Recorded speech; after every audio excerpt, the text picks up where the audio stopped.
Hello, my name is Vladimir Ilyich Lenin. It is my pleasure to guide you through Soviet Russia as we continue our journey. Before we journey through this period, allow me to help you understand the emerging Russian culture by reflecting on this period of great experiment and search for new forms and ideas.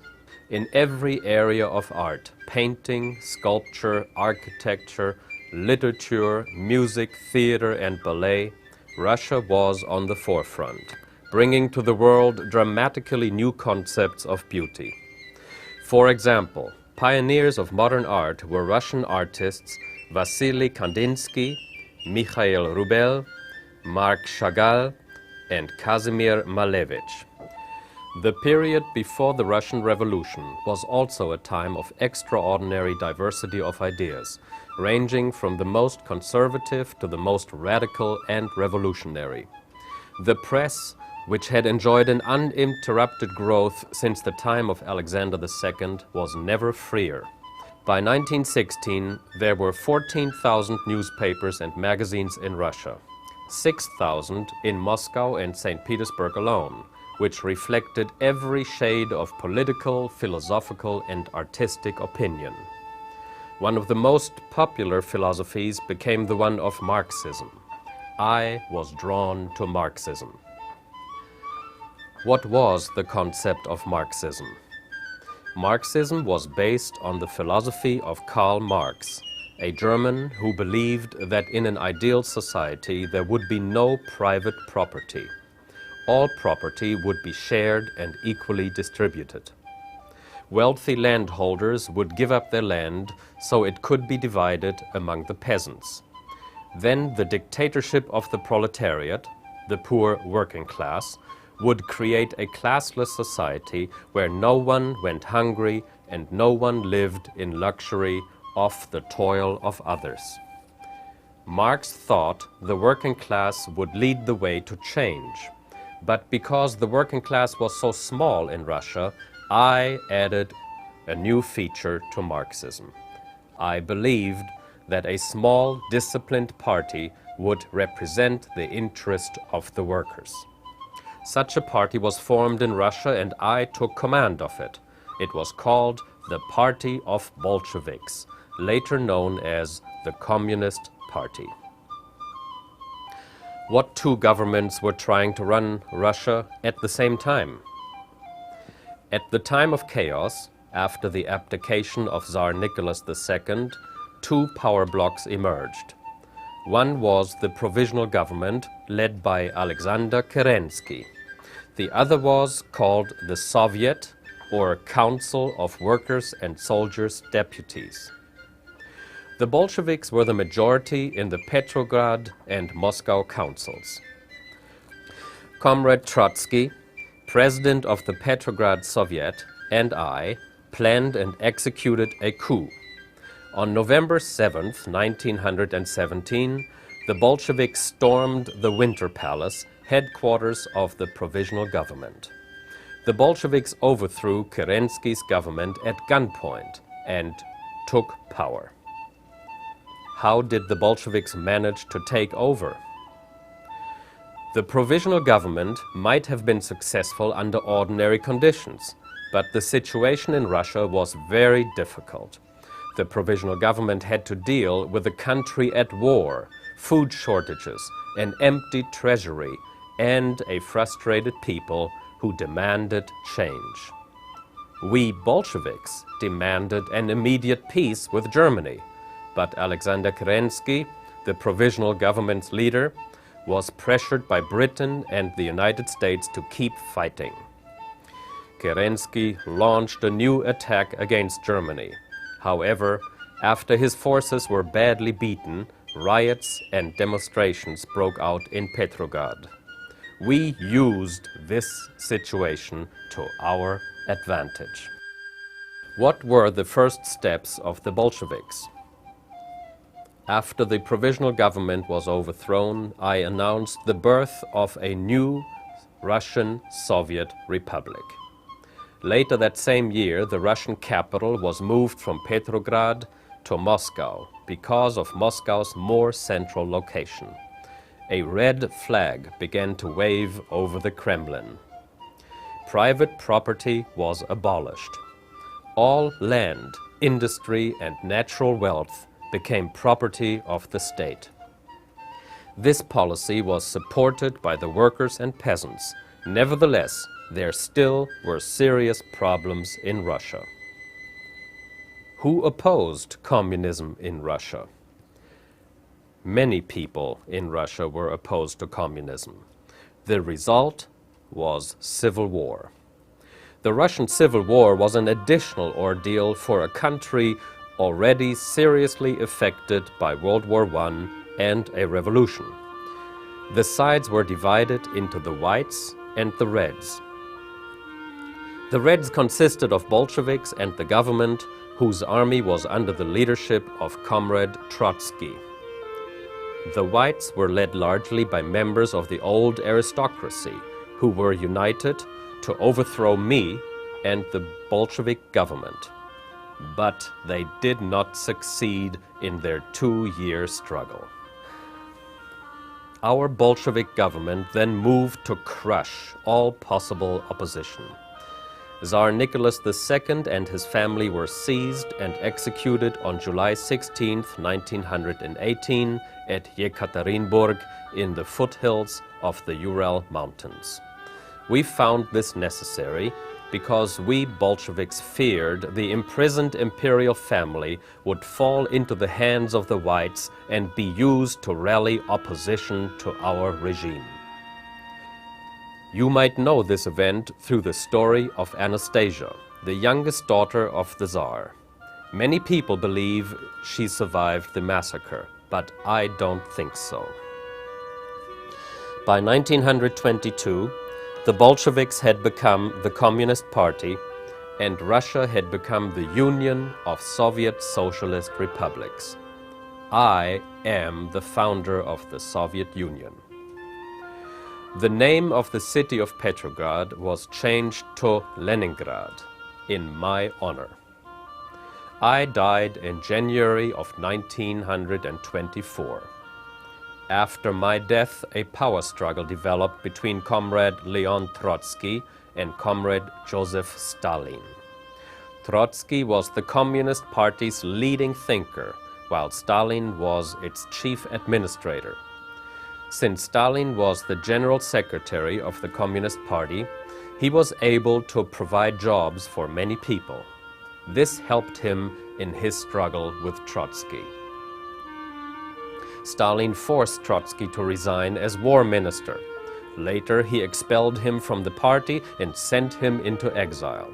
Eventually, Trotsky went to Mexico and was murdered in 1940.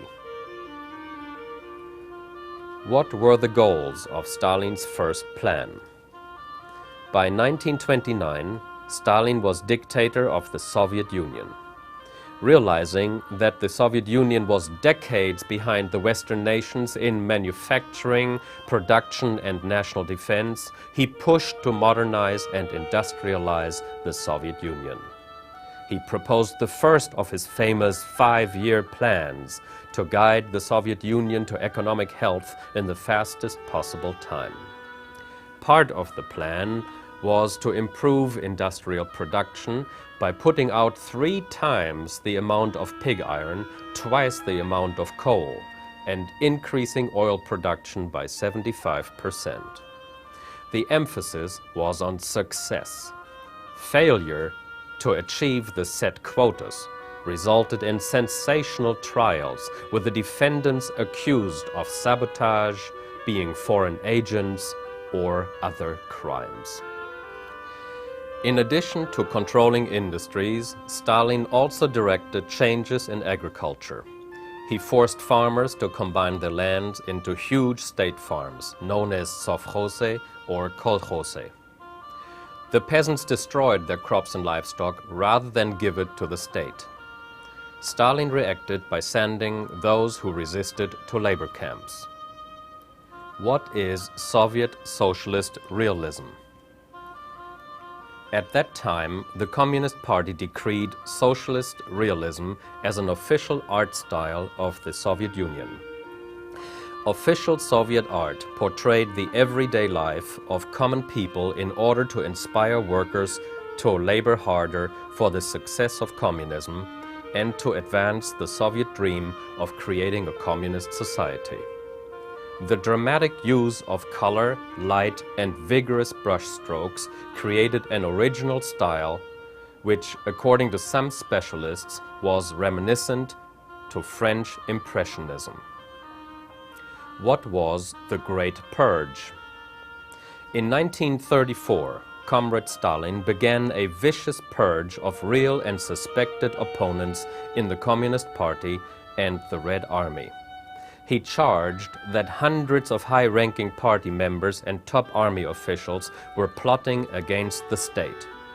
Millions were arrested and sent to labor camps, and many put to death.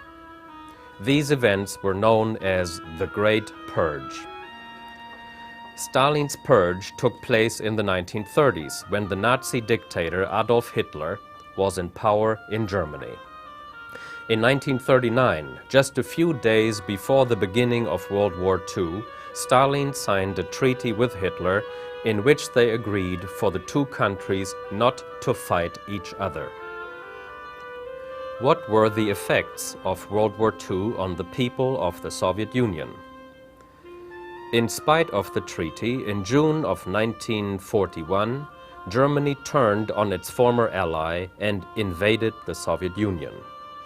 Only after this attack did Stalin join Great Britain and the United States as allies in World War II. In early 1942, the German army besieged Leningrad for 900 days. The city endured constant shelling, freezing cold, and hunger before the Red Army broke through German lines in 1944. For the remainder of the year, the Soviet troops pushed westward across the Nazi-held countries of Eastern Europe. Germany surrendered on May 7, 1945. World War II had left Russia in ruins. The Russian dead from fighting, disease, and hunger were said to number 25 million. 1 out of every 10 Russians had perished. More than 1,700 cities and 70,000 villages lay in ruins. What were the main characteristics of the Cold War? Even with the losses and destruction during World War II, the Soviet Union was still one of the great world powers. The United States was the other one. There was a great period of distrust between the Soviet Union and the United States that led to the Cold War, a type of diplomatic war in which there is no shooting, only arguments and tension. The United States and Russia greatly feared each other after World War II. The United States believed the communists when they talked about dominating the world. 100 million East Europeans were united into the Soviet bloc. The United States and the Soviet Union had differing ideas on how to deal with the defeated Germany. The Soviet Union turned the eastern zone of Germany into a communist state called German Democratic Republic, with its capital in Berlin. In 1949, the United States lost a major military advantage when Russia exploded its own first atomic bomb. The United States then began building an even more powerful hydrogen bomb. The United States had its first H-bomb in 1952. The Russians exploded theirs in 1953. The threat of nuclear war kept tensions high between the United States and the Soviet Union during the Cold War. What was the historic role of Nikita Khrushchev? When Stalin died in 1953, Comrade Nikita Sergeyevich Khrushchev became the leader of the Soviet Union. In his famous secret speech of 1956, to the 20th Communist Party Congress, Khrushchev openly accused Stalin of poor leadership and exposed him as a mass murderer. He emptied labor camps and brought more freedom and openness to the Soviet Union. Khrushchev made efforts to make life easier for many people.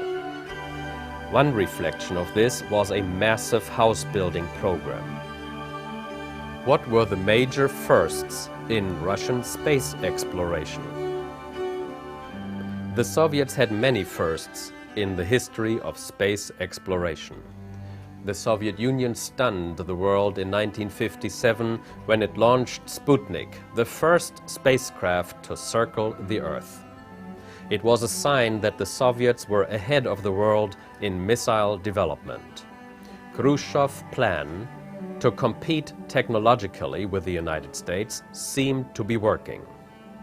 The launch of the first orbiting satellite led to the development of communications, weather, and other scientific satellites in both the Soviet Union and the United States.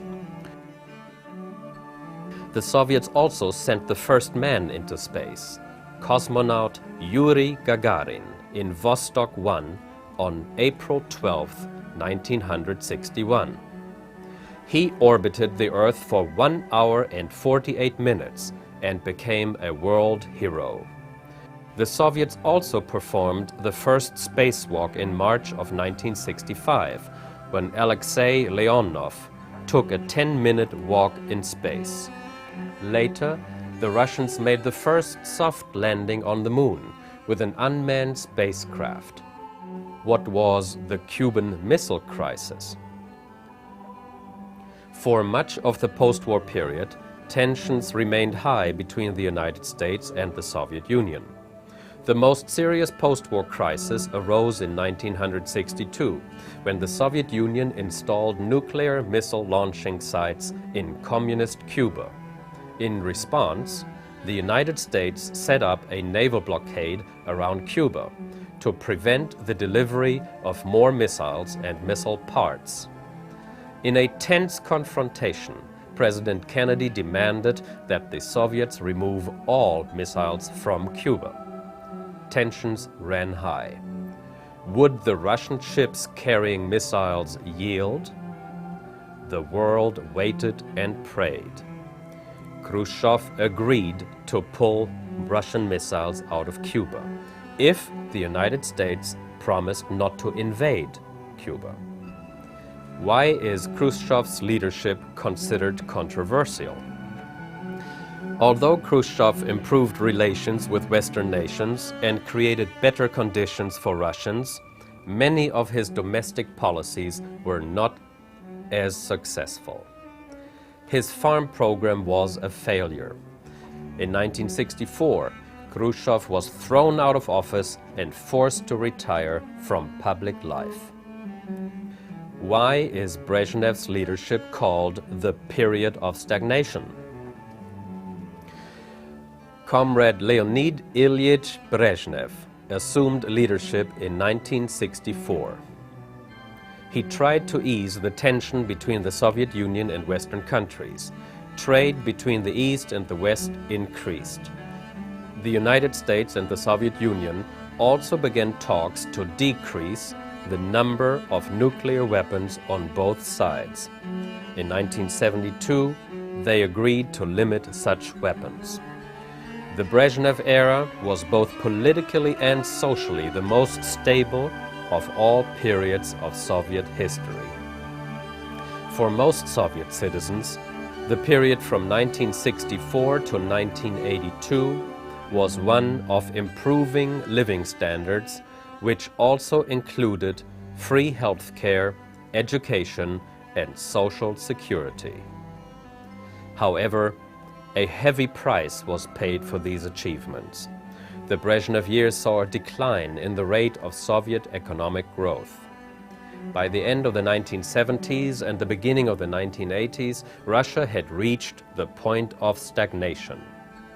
What were the shortest periods of leadership during the Soviet era?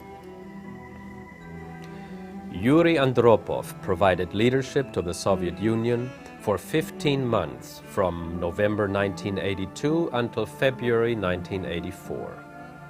As Andropov succumbed to his long illness, he had attempted, toward the end of his life, to pave the way for Mikhail Gorbachev to succeed him. Also suffering from declining health, Chernenko continued what Andropov began, modest policy changes. When he died in March 1985, it was the third death in Soviet leadership in 3 years. Leadership would now be passed to a new generation. When Comrade Mikhail Sergeyevich Gorbachev became the head of the Communist Party and the leader of the Soviet Union in 1985, there was unrest throughout the country. Gorbachev also recognized that many of the communist republics wanted complete freedom from the Soviet Union. He initiated changes and made 2 Russian words famous throughout the world. The words were perestroika and glasnost. Perestroika means restructuring. In simple terms, Gorbachev wanted to change the Soviet economy so that it could work more efficiently. He also called for greater political power for government bodies elected by the people. In March 1989, the Soviet Union held its first free but limited elections. Glasnost means openness. For most of its history, Russia had been a closed society. Its leaders didn't tell its people or the rest of the world what was going on. Gorbachev would now create a policy of dealing openly and honestly with everyone. Russians could now speak out against the government without fear of going to prison. In February of 1990, the Central Committee of the Communist Party voted to allow a multi-party system in the Soviet Union. Gorbachev will probably be remembered for introducing the idea that society should be ruled by law and not by the whim of a Communist Party leader. Caught between the conservatives of the Communist Party, who wanted to preserve the Soviet Union under the old rules, and the radicals, who wanted total democracy, Gorbachev tried to please both sides. His failure to do so led to the assumption of power by Boris Nikolaevich Yeltsin. In any event, Gorbachev will go down in history as a great man of the 20th century. I am Boris Nikolaevich Yeltsin. My place in Russian history was secured in June 1991, when I became the first leader in Russia to be directly and democratically elected. How did I become the first president of Russia? I joined the Communist Party in the early 60s because it was the only way to success. I also held the position of Communist Party First Secretary for a communist province. In April of 1985, a few weeks after Gorbachev's appointment as General Secretary of the Communist Party, I went to Moscow as supervisor of construction for the entire Soviet Union. A few months later, I became head of the Communist Party, which was considered top leadership. It was in this position that I developed the style that made me popular among the people. Within days of my appointment, I was touring downtown shops, waiting in line for buses and catching the metro. These were all unheard of for pampered communist officials. I made a speech in which I criticized special privileges for communist leaders. Communist officials did not want to lose their special privileges and would challenge those who attacked those privileges. I attacked the privileges and Gorbachev defended them. I won the support of the people for my stand, and Gorbachev won the support of the Communist Party members. This was the beginning of a famous and fateful feud. I decided to resign as a candidate for the political bureau, and I also quit as party chief of Moscow. These acts were unheard of in the political leadership of the Soviet Union. When I quit, the Communist Party viciously attacked me and said that I had disgraced myself. In 1989, when the Soviet Union held its first nationwide election since 1917, I won Moscow's at-large seat. In August of 1991, all activities of the Communist Party were suspended. More stunning events followed rapidly. Gorbachev resigned as General Secretary of the Communist Party. On December 25, 1991, Gorbachev announced his resignation from the presidency of the now non-existent Soviet Union, and the white, blue and red flag of Tsarist Russia was raised over the Kremlin, replacing the famous hammer and sickle flag of the Soviet Union. I then moved into the role of the President of Russia. What characterized New Russia? With the collapse of the Soviet Union, the 15 former Union republics were now separate states, which were each faced with economic difficulties. 11 of the 15 republics joined in a union called the Commonwealth of Independent States, or CIS. Politically, relations between all branches of government deteriorated. The political problems of power were more difficult to overcome than the opposition to my leadership.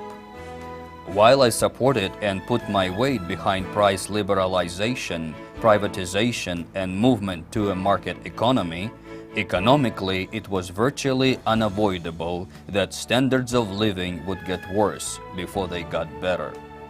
1992 saw a drop in average real incomes along with inflation and job insecurity. Rising prices and the shortage of food followed. Because of food shortages and lack of adequate housing, life is hard for the average Russian family. Change has come rapidly to Russia and the former Soviet Union. Western culture has made big impact in Russia, especially with the younger Russians. Rock music and jeans are popular, and young people are learning Western ways from television. To predict Russia's future would be difficult. What will Russia become? A return to Russian aristocracy or Soviet-type socialism seems unlikely. Russia is changing every day, searching for her new place in the 21st century. Whatever the change, I hope that Russia will experience new freedoms, growth, cultural sensitivity, political stability, and global unity. This concludes our journey back in time and our special opportunity to explore the rich heritage of Russian history.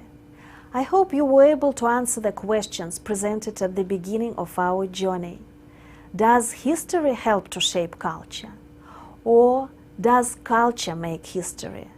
I am sure that all of you would agree that history helps to shape the culture, and culture helps to define history. Let's say thank you and goodbye to our special friends who helped to make this exploration possible. Cyril from the origins of Russia, Catherine the Great from Imperial Russia, Vladimir Ilyich Lenin from Soviet Russia, and Boris Yeltsin from Renaissance Russia. Finally, look at this picture. It is called Eternal Russia.